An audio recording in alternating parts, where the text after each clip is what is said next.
Shut up and sit down. तो चलिए आइए अब हम लोग पढ़ते हैं 17.6 लॉज फॉर कंज्यूमर प्रोटेक्शन, उपभोक्ता संरक्षण के लिए कानून। आइए पढ़ते हैं। Our government has passed certain laws to protect our rights as consumer. हमारी सरकार ने उपभोक्ता के रूप में हमारे अधिकारों की सुरक्षा के लिए कुछ कानून बनाए हैं।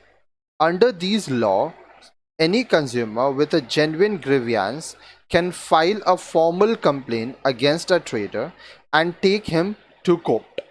अब देखिए, इस कानून के अंतर्गत कोई भी उपभोक्ता किसी भी व्यापारी के खिलाफ अपनी औपचारिक शिकायत दर्ज करके न्यायालय में मुकदमा कर सकता है।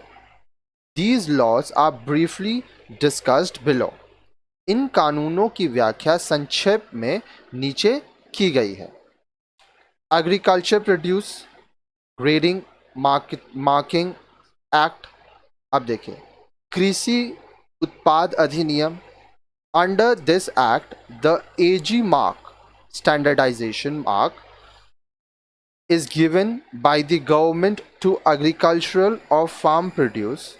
Example, wheat flour, gram flour, honey, spices, ghee, etc. This law ensures that these products are tested for purity, graded according to their quality, and packed suitably. अब देखिए, agriculture produce grading and marketing act, जिसको हम लोग कृषि उत्पाद अधिनियम कहते हैं, इस अधिनियम के अंतर्गत सरकार द्वारा कृषि उत्पाद या खेती उत्पाद के लिए एजी मार्क चिन्ह दिया जाता है। उदाहरण के लिए गेहूं का आटा, बेसन, शहद, मसाले, घी इत्यादि के लिए। यह मार्क सुनिश्चित करता है कि ऊपर लिखित वस्तुओं की शुद्धता और गुणवत्ता भली प्रकार पर परखी गई है और वह वस्तु समुचित रूप से पैक किया गया है। तो मतलब अगर आप एजी मार्क देख रहे हैं तो ये प्रोडक्ट आपको अच्छा मिल रहा है। ड्रग्स एंड कॉस्मेटिक्स एक्ट, दवा एवं सौंदर्य प्रसाधन अधिनियम। It regulates and insures that only standard quality medicines and cosmetics are sold in the market with a proper cash memo or bill.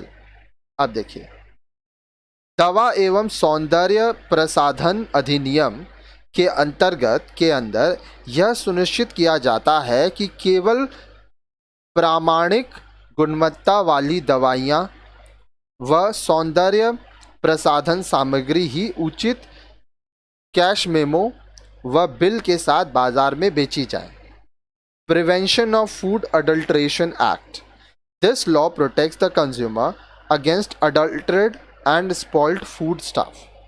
खाद्य सामग्री में मिलावट से बचाव अधिनियम, यह नियम उपभोक्ता को खराब व मिलावटी खाद्य सामग्री के खिलाफ सुरक्षा प्रदान करता है।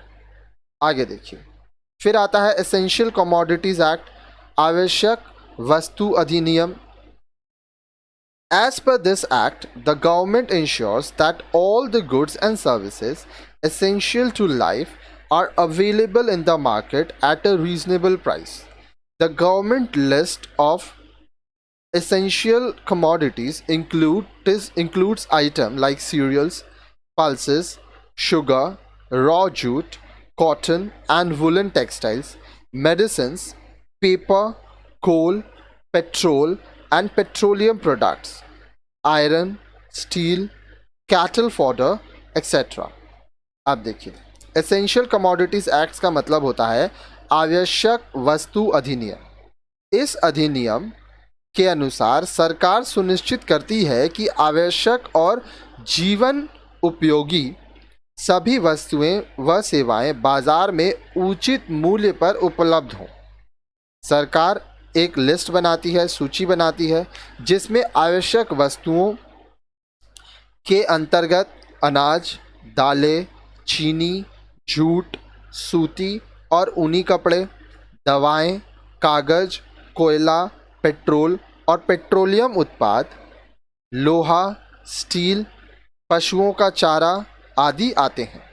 आगे देखिए, monopolies and restrictive trade practices act, MRTP act, इसको हिंदी में कहते हैं एकाधिकार और प्रतिबंधक व्यापार कार्य अधिनियम. This act protects consumers from being exploited by unfair trade practices like giving false or misleading statement and advertisement, sale of substandard products, hoarding and black marketing. It also prevents traders from conducting any contest or lottery with no intention of giving the promised prize. एकाधिकार और प्रतिबंधक व्यापार कार्य अधिनियम MRTP के अंतर्गत उपभोक्ताओं को दोषपूर्ण व्यापारिक तरीकों जैसे झूठे व भ्रामक विज्ञापन देना, गलत विज्ञापन देना, घटिया उत्पादों को बेचने व जमाखोरी और काला बाजारी करना आदि आते हैं.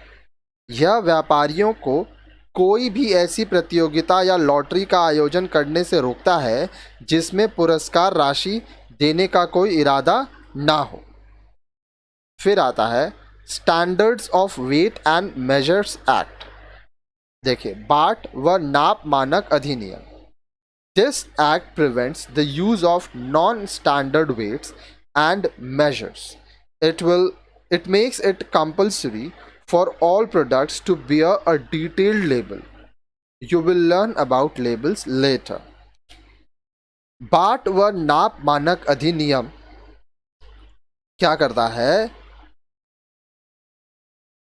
अनाधिकृत नाप और बाटों के प्रयोग से रोकता है, मतलब गलत वेट्स मेजर का इस्तेमाल ना हो. इसके अनुसार सभी उत्पादों पर विस्तृत लेबल लगाना आवश्यक है. आप लेबलों के विषय में विस्तार में पढ़ेंगे. अभी हम लोग आगे लेबल के बारे में पढ़ेंगे क्योंकि लेबल्स में बहुत सारी जानकारियां होती हैं. फिर आता है fruit product order FPO. Under this act it is compulsory for all the manufacturers of fruit and vegetables products to maintain a certain standard in respect of quality, packing, labeling, and sanitary conditions during production, storage, and sale.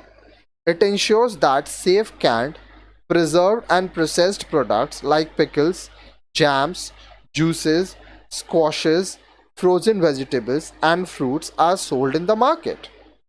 All products that meet the FPO specifications are given the FPO standardization mark. अब देखिए, फल उत्पाद क्रम FPO. इस अधिनियम के अनुसार सभी फल व सब्जी उत्पादकों को उत्पादन, भंडारण व विक्रय के दौरान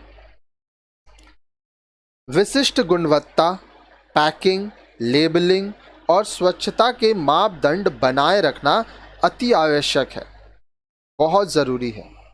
यह सुनिश्चित करता है कि डिब्बा बंद, प्रसंस्कृति व सुरक्षित उत्पाद जैसे अचार, मुरब्बे, फलों का रस,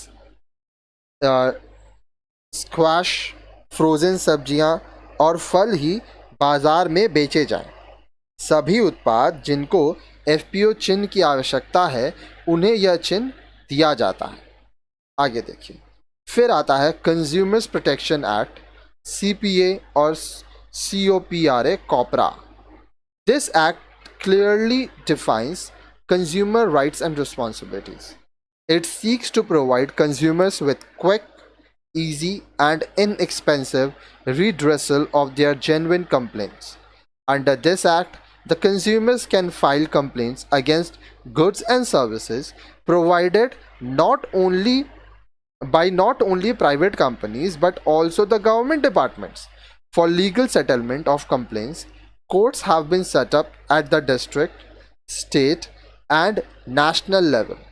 Such courts are called consumer redressal forums. अब देखिए, उपभोक्ता संरक्षण अधिनियम CPA या कॉपरा COPRA.